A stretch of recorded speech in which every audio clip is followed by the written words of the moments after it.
Querida familia de Magdala, estamos por empezar nuestra clase número 16 del curso Los Hechos de los Apóstoles. En el nombre del Padre, y del Hijo, y del Espíritu Santo. Amén. Padre nuestro que estás en el cielo, santificado sea tu nombre. Venga a nosotros tu reino. Hágase tu voluntad en la tierra como en el cielo. Danos hoy nuestro pan de cada día. Perdona nuestras ofensas, como también nosotros perdonamos a los que nos ofenden. No nos dejes caer en la tentación y líbranos del mal. Dios te salve María, llena eres de gracia, el Señor es contigo. Bendita eres entre todas las mujeres y bendito es el fruto de tu vientre Jesús. Santa María, Madre de Dios, ruega por nosotros pecadores, ahora y en la hora de nuestra muerte. Amén. Gloria al Padre, al Hijo y al Espíritu Santo, como era en un principio, ahora y siempre, por los siglos de los siglos. Oh Espíritu Santo, don de Dios y fuerza de lo alto, fuente de agua brotante de vida eterna, desciende y mora en nuestros corazones. Haznos verdaderos adoradores del Padre, condúcenos a la plenitud de la verdad y transfórmanos en testigos de Jesús para llevar su nombre hasta los confines de la tierra.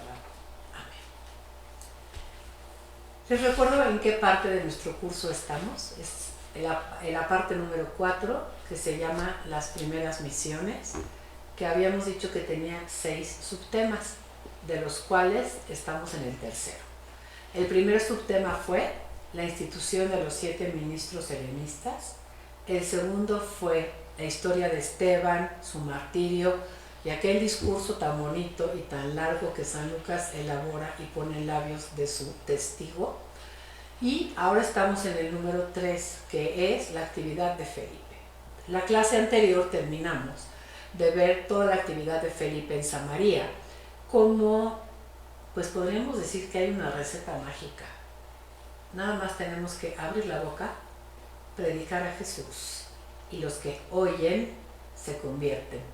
No por nosotros, sino por la palabra predicada, porque es palabra de Dios. Estamos hablando de Jesús. Siempre recuerdo con mucho cariño una palabra de un sacerdote carmelita, al que admiro mucho, Monseñor Báez, que dice que Jesús es la única y última palabra del Padre. Cuando se dice predicaban la palabra, es predicaban a Jesús. Y predicar a Jesús es garantía.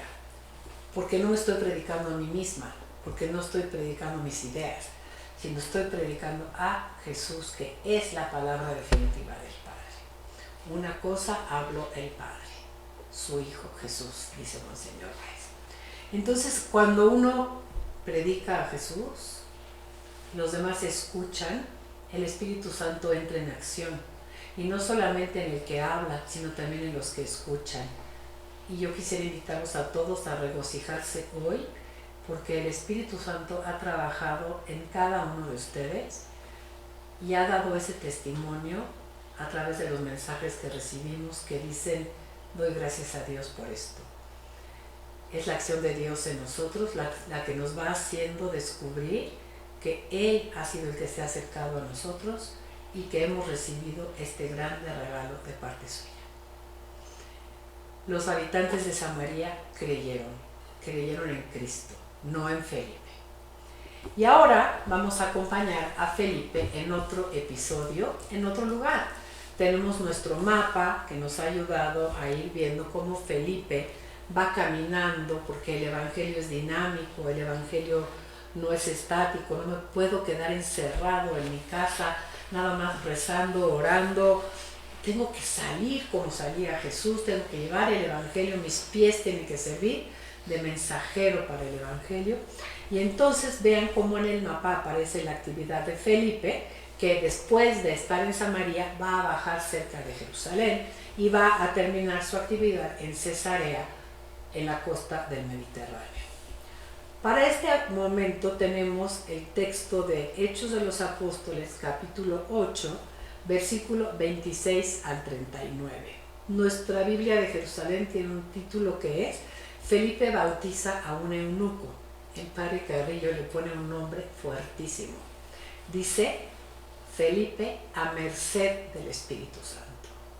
porque el que le dice a Felipe por dónde tiene que ir es el Espíritu Santo. Por eso este título tan precioso. Leemos entonces capítulo 8, versículo 26. Leo nada más el principio y me detengo para dar una explicación. Un ángel del Señor habló así a Felipe: ponte en marcha hacia el sur. ¿Quién le habló a Felipe? No dice el ángel del Señor como en otras ocasiones que hemos explicado que sería Dios mismo, sino un ángel del Señor. Y la nota de la Biblia de Jerusalén, del capítulo 8, versículo 26a, me parece interesante para empezar y ir aclarando nuestros conceptos sobre si los ángeles vienen y nos hablan o no nos hablan, o por qué la literatura bíblica los pone como aquellos que nos traen los mensajes de Dios. En hebreo, la palabra ángel es malak, pero quiere decir mensajero. Y dice la nota: los ángeles, a quienes los evangelios presentaban siempre al servicio de Jesús y de su misión, en los Hechos de los Apóstoles están en varias ocasiones al servicio de la comunidad cristiana. Es un mensajero de Dios, pero que no es importante por sí mismo, sino por el mensaje que trae de parte de Dios. Y entonces le dice a Felipe: ponte en marcha hacia el sur. En nuestro mapa podemos ver cómo hacia el sur de Samaria está toda la región de Judea y su capital, Jerusalén. Y le dice: baja por el camino que baja de Jerusalén a Gaza atravesando la estepa. Felipe se avió y partió. Por el camino tiene un encuentro con un personaje muy importante, pero muy importante por las cualidades que va a tener. Es un etíope, eunuco, funcionario de Candace, reina de los etíopes, que estaba a cargo de todos sus tesoros y que había venido a adorar en Jerusalén. 4 notas nos da San Lucas sobre este personaje. Primero nos dice que es un etíope, un habitante de Etiopía, que era la región de Nubia. Podemos pensar en alguien muy distinto a alguien de raza judía. Luego me dice que era un etíope eunuco, es decir, un hombre que ha sido castrado. En el judaísmo, un hombre castrado no podía servir a Dios, no podía entrar en la asamblea de Yahvé, porque tenían como la idea de que para Dios todo tenía que ser perfecto y todo tenía que ser puro, y entonces consideraban al que tenía algún defecto o alguna mutilación como un impuro. Y vean el personaje al que escoge San Lucas: un etíope eunuco que era funcionario de Candace, reina de los etíopes, aparte trabajaba para los paganos, pero que había venido a adorar en Jerusalén. ¿Quiénes son estos adoradores de Dios? Además de judíos cristianos, vamos a empezar a tener un nuevo grupo de personas que se suman al cristianismo. Este etíope no tiene nada de judío, pero nos dice San Lucas que adoraba a Dios. ¿Quiénes son estas personas que adoran a Dios? Van a aparecer en el libro de los Hechos con 2 nombres: adoradores de Dios o prosélitos. Quisiera leer con ustedes la nota de la Biblia de Jerusalén del capítulo 2, cuando San Lucas nos habla el día de Pentecostés en el versículo 11, de que había en Jerusalén mucho tipo de gente, dice: judíos y prosélitos. ¿Y quiénes son esos prosélitos? La nota del capítulo 2, versículo 11 decía: los prosélitos son hombres que, sin ser judíos de origen, han abrazado la religión judía y han aceptado la circuncisión, constituyéndose así en miembros del pueblo elegido. Es decir, háganse de cuenta que yo veo a los judíos, me atrae su religión y quiero ser como uno de ellos. Me parece muy bonita una religión en la que hay un solo Dios, me parece muy bueno su culto, y voy con la comunidad judía y le digo: yo quisiera ser uno de ustedes. Y ellos me dirían, me da mucha pena, pero para ser judío tienes que haber nacido de un vientre judío. Pero yo insistiría mucho y les diría, pero es que me interesa mucho su religión. Y los judíos decían, bueno, hazte la circuncisión, puedes venir al templo, puedes adorar a Dios, pero no te podemos llamar judío. Entonces, ¿qué título te pondremos? Pues vamos a decir que es un prosélito o alguien que adora a Dios como nosotros, pero no eres judío, ¿no? Les estoy haciendo una historietita, pero para que entendamos un poquito quiénes son los prosélitos. También en el Evangelio aparecen, vamos por ejemplo al Evangelio de Mateo, en el versículo 23, capítulo 23, abran si tienen su Biblia, a Mateo, en el capítulo 23, el versículo 15, Jesús habla de los prosélitos, dice: hay de vosotros, escribas y fariseos hipócritas, que recorréis mar y tierra para hacer un prosélito, y cuando llega a hacerlo, lo hacéis hijo de condenación, el doble igual que vosotros. Y vuelve a explicar la Biblia de Jerusalén en la nota del 23:15. Un prosélito es un pagano que se convirtió al judaísmo. El proselitismo judío en el mundo greco-romano era muy activo. Entonces, la iglesia que están haciendo tiene gente venida del judaísmo, que se llaman judío-cristianos, y tiene gente venida del paganismo, porque realmente un prosélito no es un judío, sino es un pagano que ha abrazado la fe judía. Más adelante veremos cómo con San Pablo ya cualquier gente, aunque no haya abrazado primero el judaísmo, va a poder ser admitida en la iglesia. Me regreso entonces al libro de los Hechos, estábamos en el capítulo 8, y retomo el versículo 27. Felipe se avió y partió, y por el camino vio a un etíope, eunuco, alto funcionario de Candace, reina de los etíopes, que estaba a cargo de todos sus tesoros y que había venido a adorar en Jerusalén. Es un prosélito. En aquel momento, este eunuco regresaba sentado en su carro leyendo al profeta Isaías. Era un hombre muy devoto, un hombre amante de las escrituras, o que por lo menos las leía. En aquel momento regresaba sentado en su carro leyendo al profeta Isaías. El Espíritu le dijo a Felipe: acércate y ponte junto a ese carro. Felipe corrió hasta él y lo oyó leer al profeta Isaías. Y le preguntó, y esto por favor subráyenlo: ¿entiendes lo que vas leyendo? ¿Cómo me gustaría que saliendo un día de celebrar la Eucaristía, preguntáramos a la gente que va saliendo: ¿entendiste lo que leyeron en la Escritura? ¿Entendiste, pudiste penetrar algo del misterio de lo que acabas de celebrar? Felipe sabe perfectamente bien que el pobre eunuco probablemente nadie le ha explicado, y le dice por eso: ¿entiendes lo que vas leyendo?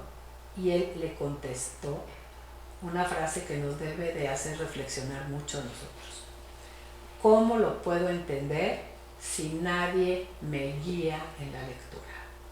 Es tan importante estudiar la Sagrada Escritura. El Papa Francisco insistió muchísimo en eso. El Papa Francisco instituyó el Domingo de la Palabra de Dios como para devolverle a la Iglesia Cristiana Católica su materia de fundamento. Vean lo que hemos estudiado nosotros. ¿Qué es lo que ha dado origen a estas comunidades cristianas que van haciendo?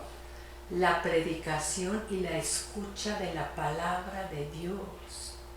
Vamos a leer un texto bien bonito de la carta a los Romanos, donde San Pablo nos enseña esto. Abran su Biblia en la epístola a los Romanos, en el capítulo 10, y quiero leer desde el versículo 13. Dice San Pablo, escuchen: todo el que invoque el nombre del Señor se salvará. Y se pregunta: ¿pero cómo van a invocar a aquel en quien no han creído? ¿Y cómo van a creer en aquel de quien no han oído hablar? ¿Y cómo van a oír si no hay nadie que les predique? ¿Y cómo van a predicar si no son enviados? Como dice la Escritura, qué hermosos son los pies de los que anuncian buenas nuevas. Pero no todos obedecieron a la buena nueva. Por eso Isaías dice, Señor, ¿quién ha creído a nuestra predicación? Por lo tanto, la fe viene de la predicación. Y la predicación de la palabra de Cristo. Al que hay que predicar es a Cristo. El éxito de Felipe fue hablar de Cristo. El éxito de los apóstoles fue hablar de Cristo. Nosotros tenemos que seguir siendo iglesia misionera que hable de Cristo a los demás, porque Cristo es una buena noticia. Él llena de alegría, Él llena de paz, Él da un gozo que nadie más nos puede dar. Me regreso al libro de los Hechos, con este que me encanta, eunuco, que no entiende nada y dice, ¿cómo voy a entender si nadie me guía en la lectura? Tengamos humildad, hermanos. Reconozcamos que necesitamos ser instruidos en el conocimiento de la palabra de Dios, que la escuchamos muchas veces nada más cuando asistimos a la misa dominical, pero por desconocer la riqueza de su contenido, quizá no ha podido obrar en nosotros la transformación que quiere obrar. Escuchen lo que va a hacer por el eunuco, la palabra de Dios predicada y explicada. ¿Cómo puedo entender si nadie me guía la lectura? El etíope rogó a Felipe que subiese y se sentase con él. El pasaje de la Escritura que iba leyendo era este, y es un texto del profeta Isaías.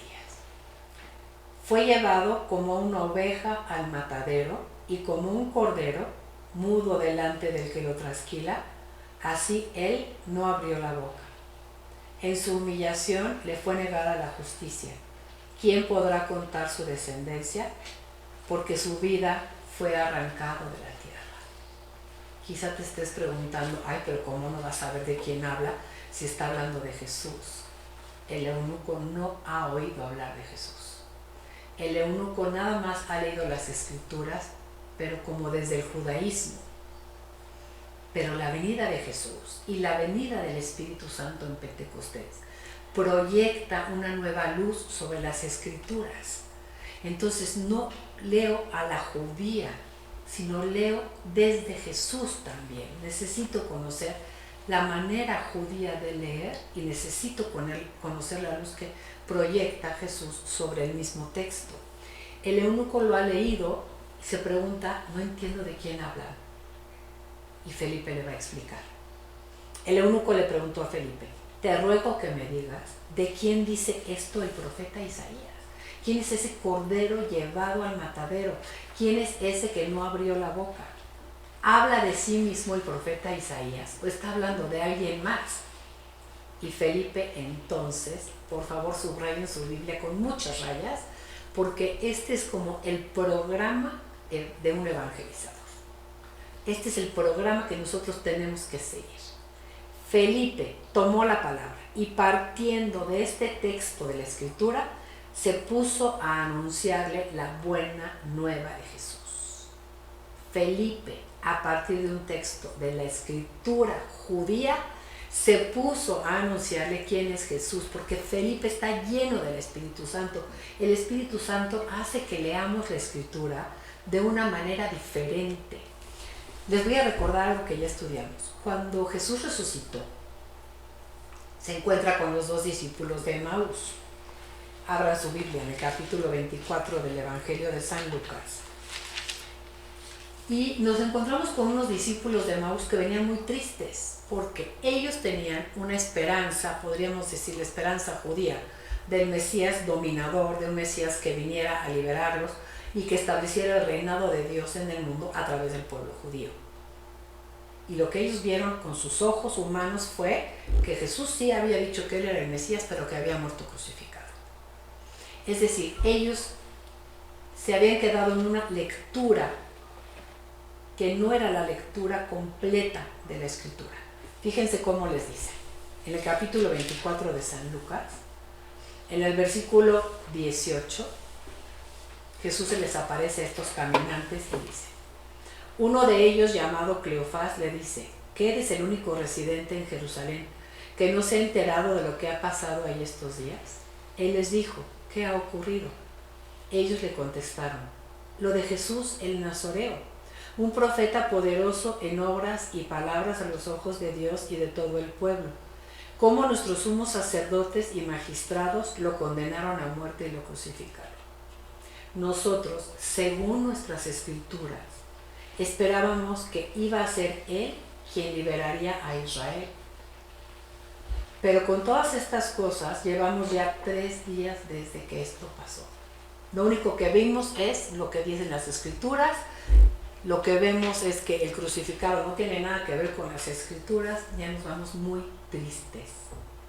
Y en el versículo 25 Jesús les dice: qué poco perspicaces sois y qué mente más tarda tenéis para creer todo lo que dijeron los profetas. Todo. Como diciendo, todas las escrituras hablaban de mí, no nada más los textos sobre el Mesías, sino todas las escrituras hablan de mí. El texto que va leyendo Felipe y el eunuco es un texto del profeta Isaías, que no es sobre el Mesías, es un texto sobre el siervo sufriente de Yahvé. Y Jesús les está invitando en Emaús a leer las escrituras desde el acontecimiento Jesús, leerlas con nuevos ojos para poder comprender que en él se cumplen no solo los textos mesiánicos, sino toda la escritura. Y dice: no era necesario que el Mesías padeciera eso para entrar así en su gloria. Seguramente los discípulos de Emaús le dijeron: claro que no. Nunca hay un texto en las escrituras que digan que el Mesías tenía que padecer. Y Jesús dice: es que nada más están leyendo los textos del Mesías glorioso. Hay que leer toda la escritura si quieren conocerme, si quieren entender quién soy. ¿Y qué hizo entonces? Empezando por Moisés y continuando por todos los profetas, les fue explicando lo que decían de él todas las escrituras. Todas las escrituras, no nada más los textos mesiánicos. Y si nos regresamos a Hechos de los Apóstoles, ¿qué es lo que está haciendo Felipe con nuestro eunuco? Vamos otra vez al capítulo 8. El eunuco viene leyendo el texto de Isaías sobre un cordero degollado y le dice: ¿de quién está hablando? Y Felipe toma la palabra y, partiendo de este texto de la Escritura, se puso a anunciarle la buena nueva de Jesús. Siguiendo el camino, llegaron a un sitio donde había agua. El eunuco le dijo: aquí hay agua. ¿Qué impide que yo sea bautizado? ¿Qué pasó? La misma escritura que el eunuco había leído probablemente muchas veces ha sido ahora iluminada por Felipe con la luz nueva que le dio el Espíritu Santo sobre la escritura que se cumple en Jesús. Leer la escritura desde Jesús es diferente que leerla sin Jesús. Recuerdo que una vez alguna persona que conozco me invitaba a platicar con un amigo suyo que conocía la Biblia perfectamente bien y me decía: ven, porque de verdad no sabes, se sabe toda la Biblia y quiero que hables con él porque él es pagano, pero se sabe toda la Biblia. Y le dije: pues realmente no creo que tengamos mucho de qué platicar porque yo no puedo leer la Biblia nada más como pagano ya. Yo ya tengo, gracias a Dios, la luz que nos da el Espíritu Santo, la enseñanza de la Iglesia que nos ilumina sobre cómo leer las Escrituras desde Jesús. Y alguien que no cree en Jesús, pues no la lee desde Jesús. Y esto nos ayuda a nosotros también para pensar: ¿por qué fulano no cree? Y nos podemos preguntar: ¿qué conoce? ¿Cómo le ha sido predicada la Escritura? ¿La escucha nada más? ¿Le han explicado? ¿Le han dicho? ¿Qué pasó con el eunuco cuando tuvo el texto de la Escritura que ya conocía, iluminado por la luz que proyecta el Espíritu Santo a través del evangelizador? Por favor, quiero recibir el bautismo. Versículo 38. Dicho esto, mandó detener el carro. Bajaron ambos al agua, Felipe y el eunuco. Felipe lo bautizó y al subir del agua, el Espíritu del Señor arrebató a Felipe. Como hacía con los profetas, los arrebata el Espíritu. Es una manera de hablar, de decir, el Espíritu los va llevando a donde Él quiere y el evangelizador escucha la voz del Espíritu y obedece. Eso es algo tan importante que tenemos que aprender también. Pedirle al Señor, dame un corazón dócil, un corazón que primero esté dispuesto a escuchar tu palabra y segundo, que tenga esa docilidad como la de San José para obedecer. El Espíritu del Señor lo arrebató. ¿Quién le habló a Felipe y le dijo que fuera al encuentro de Felipe? Del eunuco, el Espíritu. El Espíritu le dijo, ponte junto al carro. El eunuco recibe el Espíritu. Ahora el Espíritu arrebata a Felipe, de modo que ya no volvió a verle el eunuco. Pero ¿qué le pasó al eunuco? Siguió gozoso su camino. El encuentro con Jesús produce no alegría nada más, sino un gozo, como decía Jesús, que nadie os podrá quitar. Y en el versículo 40 tenemos la última mención sobre Felipe el ministro. Felipe se encontró de pronto, es decir, el Espíritu Santo le llevó a Azoto. Recorrió evangelizando, es decir, anunciando la buena noticia de Jesús en todas las ciudades hasta llegar a la ciudad de Cesarea Marítima. Y ahí termina nuestro relato y ahí termina esta tercera parte de Felipe en Samaria. La próxima clase continuaremos con la preciosa historia de la conversión de San Pablo. Alabado sea Jesús.